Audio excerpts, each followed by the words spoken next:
Hey guys, it's Mikey. Out in the field again. It's Father's Day. Happy Father's Day to all you fathers out there. Happy Father's Day to myself. Um, just want to give you a recap of what I did today. In the morning, I took out a doctor who was referred to me by my old manager, who does commercial real estate. He doesn't do a lot of residential. The doctor, I'm selling his house in Douglaston Manor. But first he needs to buy a condo in LIC. So I went out to LIC, I took him around.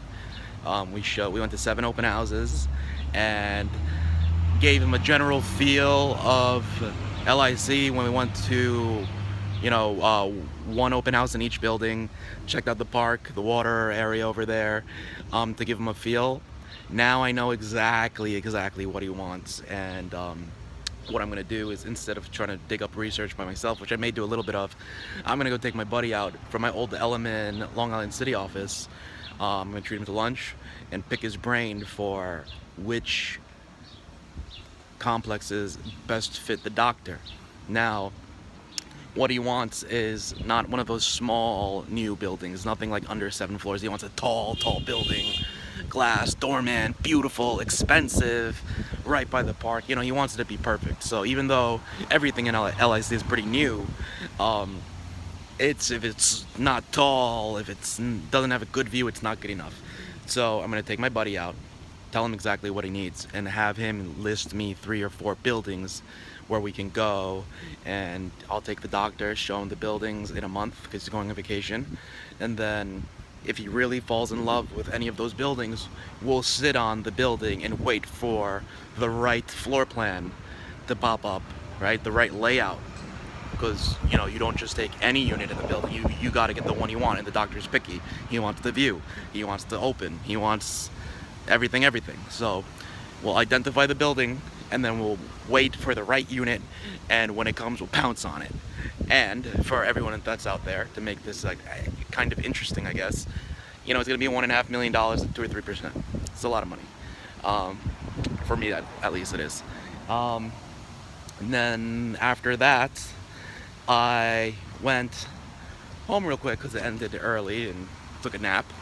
And then I did 2 showings in my mom's house because, again, they came very specifically to see my mom's house because my mom's house is a great unit. And tell you a little story. When I got there, the people were waiting for me in the lobby, and there's this guy John Mongiat, Mongiat, right? Every time I looked up comps in my mom's building, which is the Newport 4265 Casino Boulevard, I see he does a lot of deals there, right? So this fucking guy John is sitting in the lobby with my clients because apparently the clients went to see his unit that he's selling on the first floor. It's a 2-bedroom, right? It's a 2-bedroom going for $370 that needs a lot of renovations. Mine's probably overall more desirable because his has been on the market for a long time. He can't move it. I think he priced it $370, but they can take into account how much renovation work needs to be done and didn't adjust his price. He's trying to trick someone to just look at comps and be like, I should get this because the comps say that. But if the unit's in crap condition, buyers aren't stupid. They take that into account. Anyway, he's sitting there, right? And he's acting like he's gonna be the agent to put an offer for these people, right? And normally the way that goes, like, okay, someone has a showing or an open house at my unit, and a buyer comes in without an agent and they don't like my place, but I can say, hey, I can show you around some other places that I know, and they'll be like, fine, right? And if that's the case, then I'll start taking them, and if they put in an offer, then yes, that's my side of the deal, right? That I brought the buyer, and truly I did, right? Anyone that does that truly does bring the buyer, because I have a buyer coming from my place, and through my own market knowledge, I take him because he doesn't want mine, and bring him to another agent's listing and get the deal done. Any other agent would be very happy with that, and I always am very happy with that. I love to co-broke. I have no problem co-broking. On an ethical and a business standpoint, it's the right thing to do. And from an ethical standpoint, that's the right thing to do. From a business standpoint, it's the smart thing to do, right? So now, this is not that situation, right? So the client made an appointment with him and then made an appointment with me a couple days ago. And this fucking guy thinks the client's gonna go to his place, knowing that they have a set appointment next with me. He's gonna walk his fat ass up there and bring them in like, oh, because now I brought them to your place, I'm gonna have some type of ownership over that part of the deal. So obviously I'm not gonna let that shit happen, right? Like, yeah, I'm sure you're unethical and a piece of shit, but you know, when you deal with a lot of other agents that don't understand what's going on, you know, he could like weasel his way in, he could push his way in, and that's fine. But I'm way past that skill level to have anything like that happen. So me, obviously right in the lobby before we even took 2 steps, see what's going on.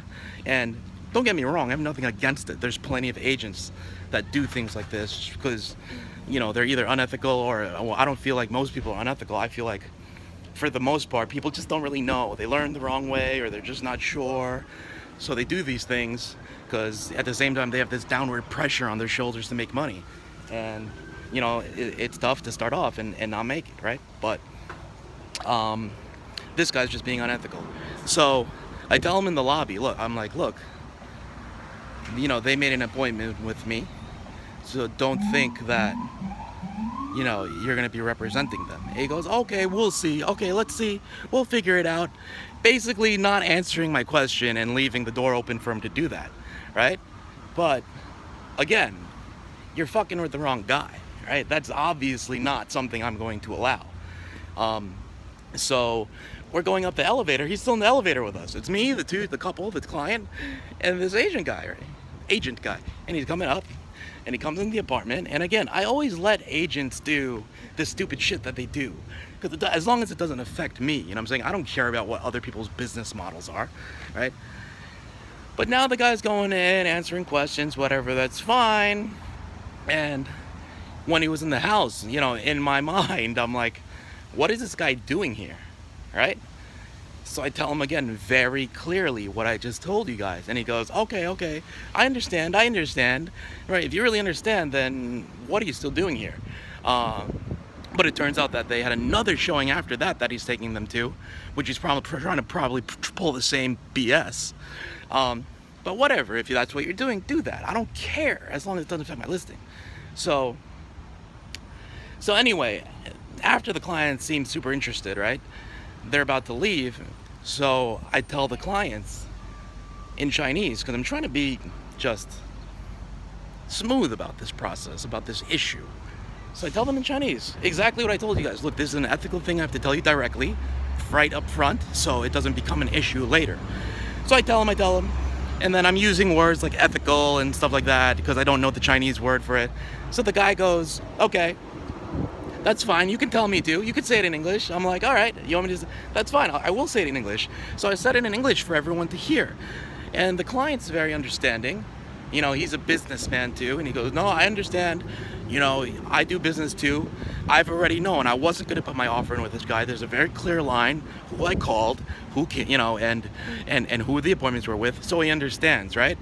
So I understand, the client understands, but this guy's still standing there trying to weasel it. And then he used a certain word, which was interesting choice. He goes, yeah, I'm okay with that. You know, I'm not the one that's scared. And I'm like, scared? And I should have said this, but I didn't because they were leaving and whatever, right? Scared is a very interesting choice of words. Scared is like, I don't know what I'm doing, please don't take my listing. I'm being very nice. By being professional, I have to allow you to do your bullshit and not kicking your fat ass out. So yeah, I put him on his way. And the bottom line, I mean, in this particular listing, it's my mom's, which is like mine. So if I see an offer come in with that agent's fucking signature on it, I'm gonna fucking crumple it up into scraps and send it back. And then I'm gonna bump up the price on the buyer to be like, because you tried to screw me over here, you're not gonna get this unit unless you pay $330. And the justification for that is that the co-op purchase is a long process. And if you're gonna give me a headache right now, it's gonna have to be worth it. You're gonna have to use my attorneys, so I have full control over the deal. So your stupid ass can't do something to mess it up if you really want it. Otherwise, I'm going to choose someone that has a smoother path to it.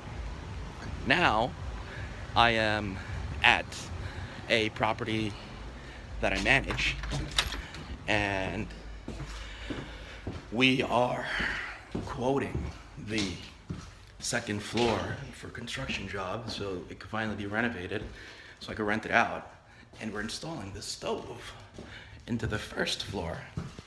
So what I do is mess with one of these lock boxes that are sitting here for me to get the key out for the building so I can manage it, because that's what I'm paid to do.